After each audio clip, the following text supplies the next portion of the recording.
National Council of Supervisors of Mathematics is an organization whose membership is made up of leaders in the field of mathematics education.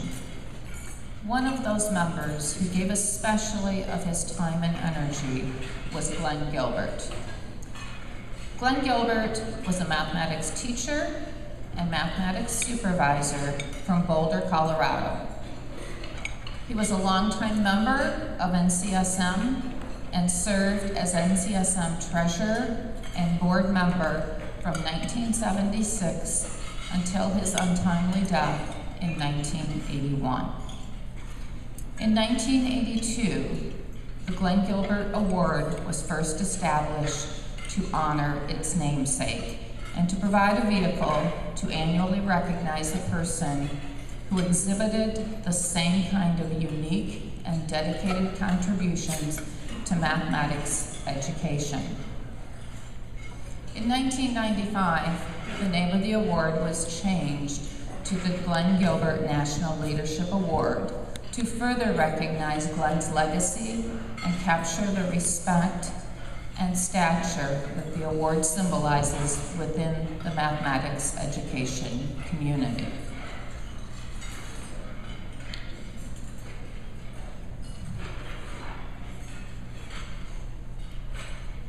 Bennett Ross Taylor was part of the heart and soul of NCSM for the past 4 decades, a leader of leaders in mathematics education and a driving force behind the birth of NCSM. Ross led the first planning and organizational meeting of NCSM in Minneapolis in 1969 and served as the second president of the organization from 1971 until 1973. When mathematics education was faced with a national basic skills movement, he led the 1976 development of an NCSM position paper, New Basic Skills, which redefined basic skills to include problem solving and the use of calculators. Ross's legacy lies in the hearts, minds, and actions of all who benefited from his leadership, his work, his actions, his passion, his purpose, his voice, and from his courage. In 2009, the NCSM board, with the support of the NCSM past presidents, honored Bennett Ross Taylor's immense contributions to NCSM by renaming its most prestigious award the Ross Taylor Glenn Gilbert National Leadership Award. The naming of the award as the Ross Taylor Glenn Gilbert National Leadership Award exemplifies the prestige of this national recognition and distinguishes the unique dedication and contribution of its recipients. It is most fitting that this award bears the name of 2 mathematics educational giants, Ross Taylor and Glenn Gilbert. At this time, we will watch a short video presentation which will announce our 2017 Ross Taylor Glenn Gilbert Awardee. Our awardee was born in Chicago, Illinois. He moved around the country with various relatives until finally settling in with his aunt and uncle in Rock Island, Illinois at the age of 7, where his main accomplishment was being a part of the Cub Scouts. By high school, he relocated with his dad to Addison, Illinois and attended Addison Trail High School, where he met math teacher and NCSM leader Al Foster.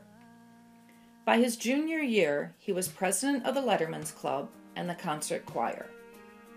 He declared in the school newspaper he was going to Illinois State University to be a math teacher like his mentor, Al Foster. He would be the first in his family to attend college. At Illinois State University, he quickly became a shadow to eventual NCTM president, Dr. John Dossi, and would return for his graduate work under the eye of Dr. Dossi and Dr. Al Otto. Many decades later, he helped the College of Arts and Sciences at Illinois State University to establish an annual Mathematics Teaching Scholarship Award in Dr. Dossey's name.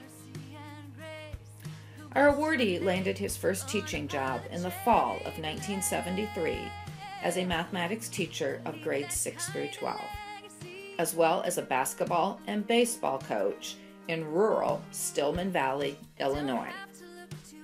After his job interview, he had to enlist several students to push his VW car down the street while he popped the clutch to get the car started. At Stillman Valley, he was one of only 2 math teachers for grades 6 through 12.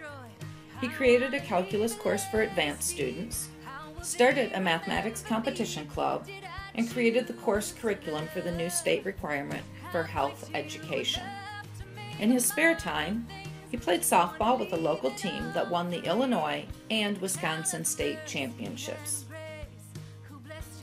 In 1980, faced with the decision to work at Bell Labs or teach at the more urban-suburban mix of West Chicago, High School District 94 in Illinois, he chose the high school teaching job at half the salary and found himself in the middle of a teacher's strike and on a picket line his first day on the job. At West Chicago, he taught all levels of the high school mathematics curriculum, from pre-algebra through calculus. He created and directed the mathematics competition teams at the school, coached basketball, taught classes at the local community college, and started his family. He was well known for the passion, emotion, and commitment he had with his students and his athletes, and for the phrase, carpe diem, seize the day, an eventual college dorm room inspiration for his youngest daughter during her freshman year. By 1982, his department chair, Lee Junker, had taken him to his first national NCSM meeting and told him he needed to get his administrative endorsement and become a mathematics leader. By 1986, he had accepted a position in northwest suburban Chicago as Director of Mathematics and Science. He used the annual event of the open house to take a picture of his mathematics colleagues and post them on his wall each year. By 1988, he co-authored his first textbook with NCSM leaders Jerry Cummins and Peg Kenny, and served as president for the Council of Presidential Awardees. During the 1990s, he helped the school to become recognized by the U.S. Department of Education as one of the 7 best high schools and 5 best mathematics programs in the nation. He brought the knowledge of his work at this school across the globe as he worked with the Department of Defense dependent schools in Asia, Europe, and Australia, and helped to coach a math competition team that won the Illinois State Mathematics Championship in 1994. The tie had to have been the lucky charm. He quickly became known as a motivational speaker and humorist, presenting messages steeped in mathematics content, but built on the concept of teaching as a great adventure. He would say, "How can we capture the hearts of others to lead the learning experiences necessary to be a 21st century teacher and leader if we are not pursuing improvement ourselves?" During the 1990s, he received the Outstanding Young Alumni Award from Illinois State University and the Outstanding School Administrator Award from the Illinois State Board of Education. He served on several writing commissions for the National Council of Teachers of Mathematics, including the Professional Standards for Teaching Mathematics. He has co-authored numerous mathematics textbooks, including one book whose title was not considered favorable by Microsoft. It was short-lived. But he will say that his best teaching moments of the 1990s were in his coaching of his oldest daughter Jessica in basketball and his son Adam in baseball, where MTXE, mental toughness and extra effort, were the rule of the day. By the early 2000s, he had earned his PhD in Educational Leadership and Counseling Psychology at Loyola University, Chicago. He became superintendent. During his tenure as a leader at the high school, the United States Department of Education recognized the school as one of the most celebrated high schools in the nation. The National Staff Development Council featured him and the work of the faculty and administration in the publication From the Inside Out, Learning from the Positive Deviance of Your Organization. He left his beloved district and a position to serve a 2-year term as president of the National Council of Supervisors of Mathematics, where he led the continued development of NCSM as a national mathematics education leadership organization.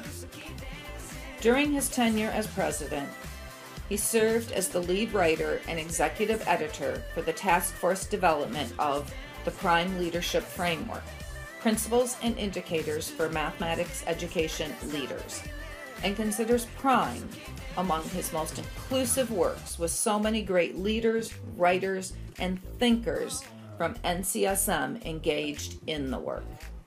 The Prime Leadership Framework, now almost a decade old, provides a vision of school leadership in mathematics education built upon the overriding principles of social justice in the pursuit of equitable teaching, learning, curriculum, and mathematics assessment.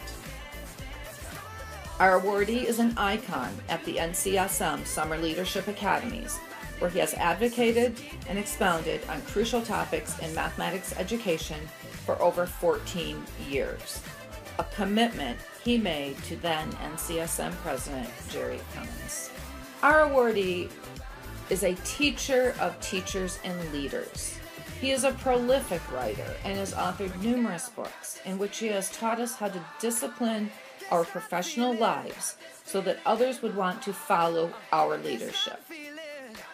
He and his coaching team currently provide professional development and learning instruction for schools in the United States, China, parts of Europe, and Australia. He is married with 5 children and 2 golden retrievers, one named Fibonacci. His wife, Susan, served in the Peace Corps and is a national director of sales.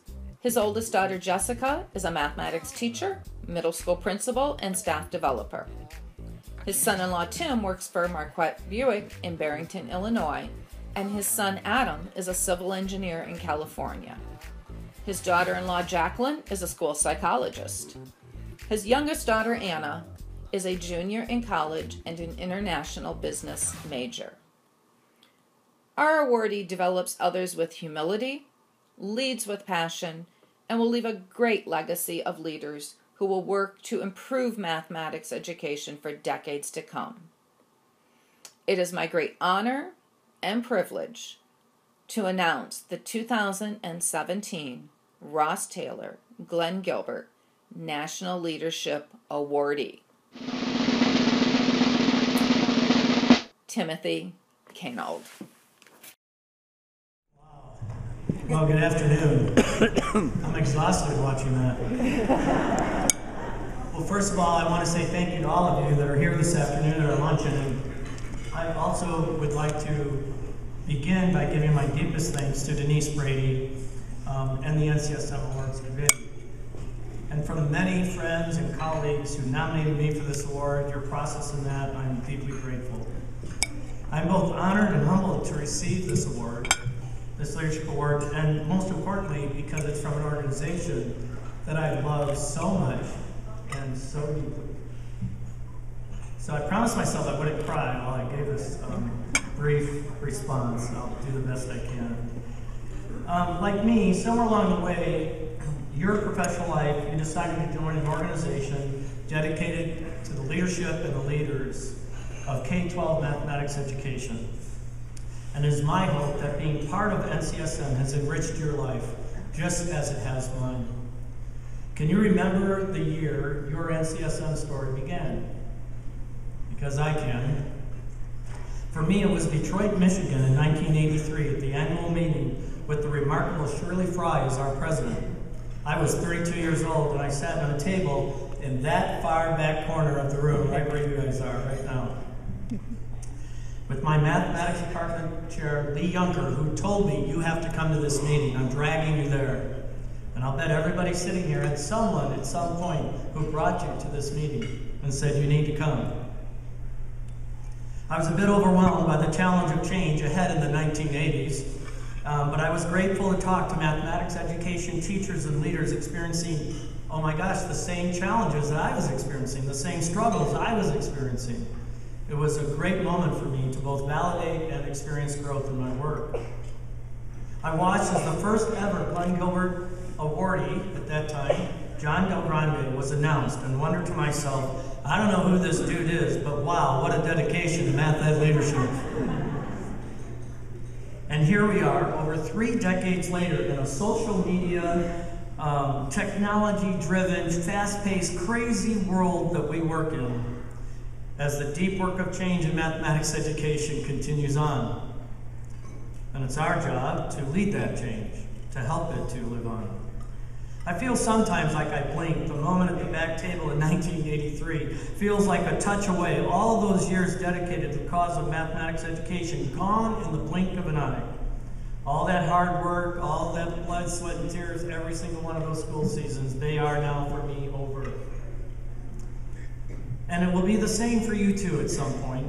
Whether your NCSM story began decades ago or just recently, there will be some future school season down the road, like maybe it's 2027, 2028, and you will closely examine your decade-long bridge of school leadership that you've built as you've walked it, and you'll be surprised at how quickly it went and the strength of that personal bridge that you built. You too will wonder, how did I do all that? And it is my hope that you will realize the work that we do as professionals is never quite done. And it is never achieved alone. It is why we both rely on and participate in an organization like this, why we're a part of NCSM. NCSM becomes part, literally, of our professional family. We find and build our community here at this conference and this time, and next year in DC, and the next one in San Diego. We will continue to do that. Why? Because we build community here so that we can go back home and build community there. And speaking of family and community, I have to tell you, I'm only standing here before you today because of the influence of and the community with so many incredible persons in my life. And like any family, we have not always agreed. But like each of you, we have had the common bond of improving the learning of mathematics for all children.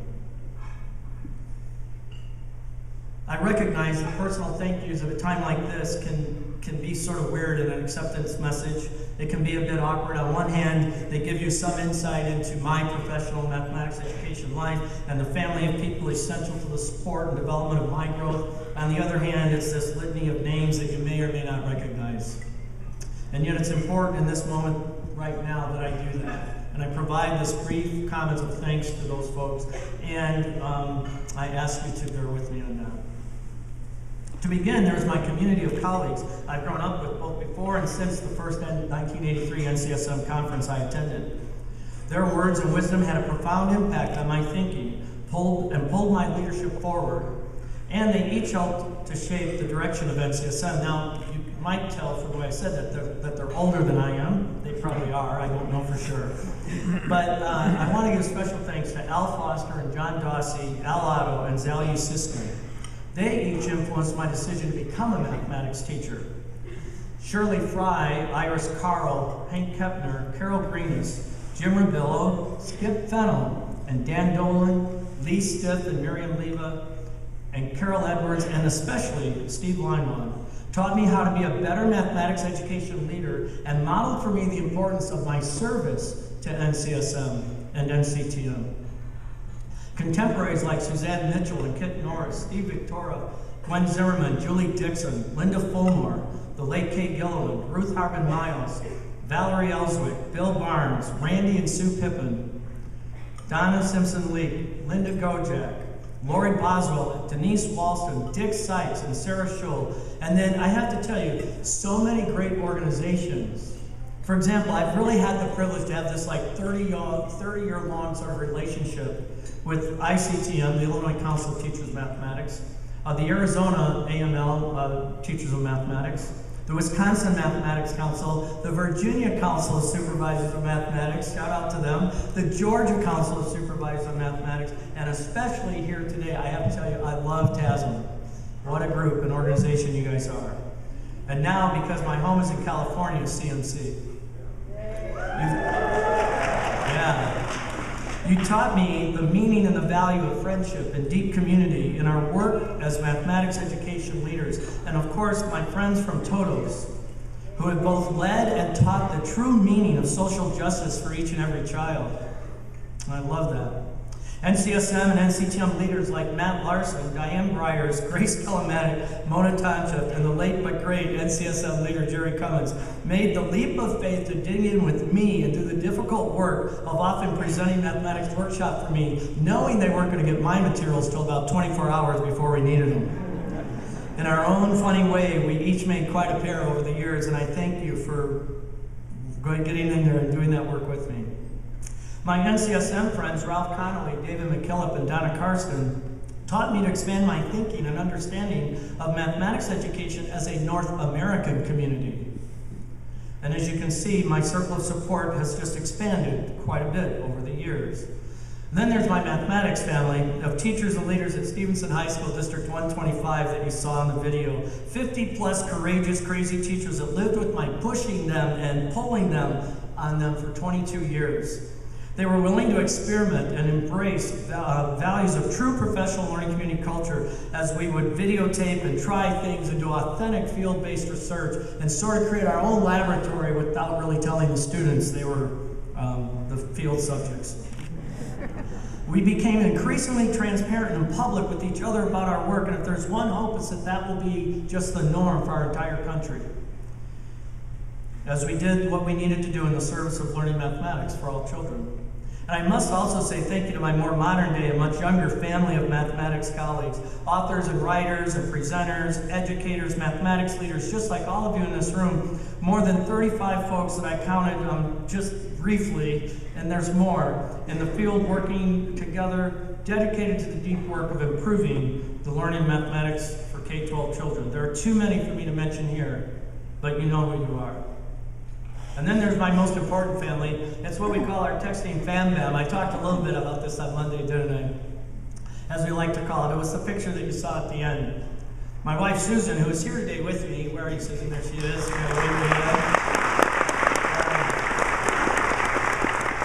Oh my gosh. She somehow loves me enough to accept my passion for this great profession and the commitment it takes to allow me to have that passion.